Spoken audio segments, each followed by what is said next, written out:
Assalamualaikum warahmatullahi wabarakatuh. Perkenalkan, nama saya Yuyun Ardiansa dari Farmasi 6B.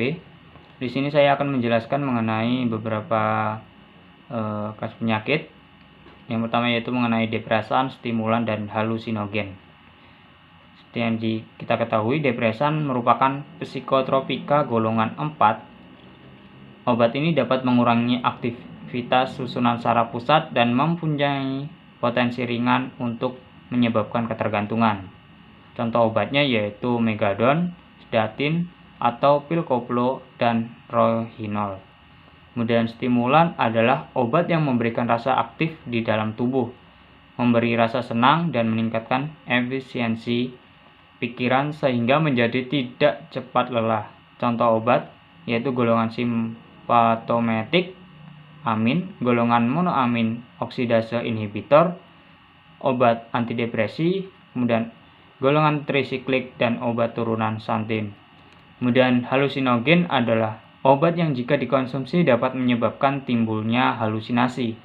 Obat golongan halusinogen akan meningkatkan halusinasi atau daya hayal pemakaian.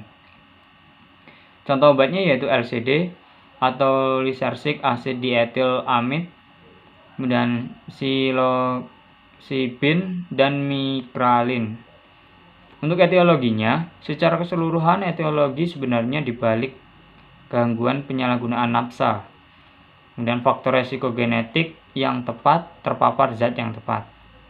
Untuk patofisiologinya, berbagai perubahan dilakukan meningkatkan pengawasan dan pendidikan untuk resep dan pengeluaran opioid, kesadaran akan resiko yang terkait dengan opioid, dan terus menurun ketersediaan opioid untuk penggunaan non-medis.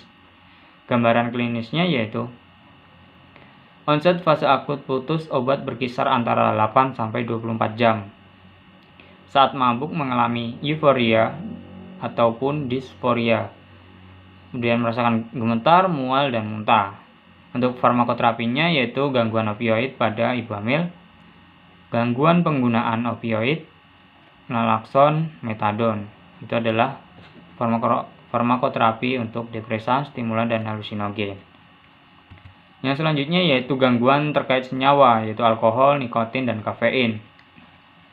Yang pertama pendahuluannya, alkohol, nikotin, dan kafein dianggap oleh sebagian besar orang sebagai obat-obatan yang dapat diterima WHO, memperkirakan lebih dari 33 juta orang meninggal karena alkohol.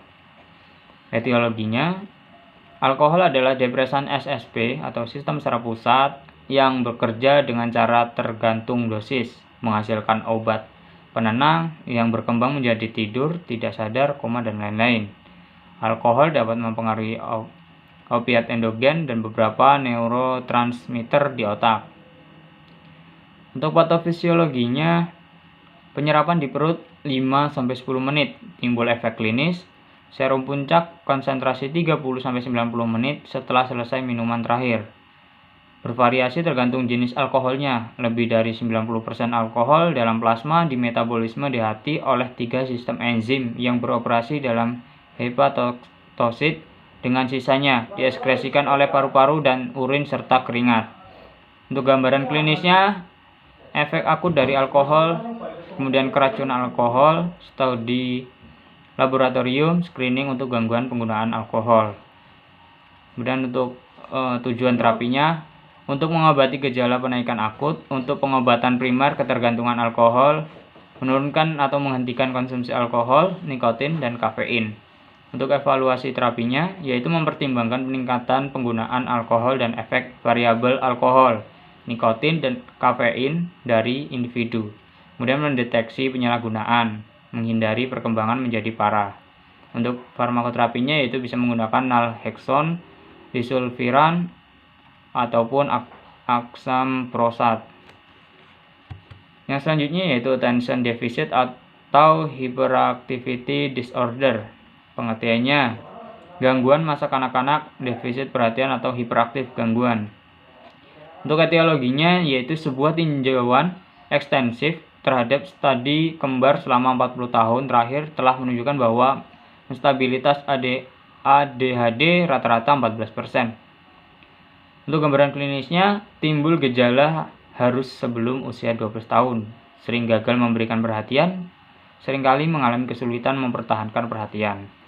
Kemudian untuk patofisiologinya, yaitu berasal dari genetik lingkungan, kemudian menjadi disfungsi korteks prefrontal dan parietal ganglia basalis, kemudian menjadi gangguan proses regulasi perilaku, sehingga menjadi disfungsi sistem inhibisi perilaku, inatensi, hyperactivity, impulsivity, dan lain-lain. Kemudian menjadi ADHD. Untuk tujuan terapinya yaitu meningkatkan keselamatan. Tujuan khusus dari terapi ini yaitu pengobatan hasil yang diinginkan harus diidentifikasi. Kemudian untuk farmakoterapinya yaitu menggunakan non-stimulan dan stimulan. Yang selanjutnya yaitu gangguan pola makan. Gangguan pola makan secara luas sebagai penyakit mental yang sering serius. Gangguan makan muncul dari interaksi kompleks antara lingkungan, kemasyarakatan, faktor perkembangan psikososial, genetik, dan biologis. Etiologinya yaitu terjadi multifaktor, meliputi kombinasi genetik, biologis, perkembangan, dan faktor lingkungan. Untuk patofisiologinya, dikaitkan dengan perkembangan kulkus kortikal yang membesar, abnormalitas distrofi pada otak besar, kelainan hipotalamus, hipofisis, gonad, hipotalamus, hipofisis adrenal, dan sumbu hipotalamus, hipofisis tiroid, CSV, berkurang, peningkatan reseptor CHT di berbagai wilayah pusat.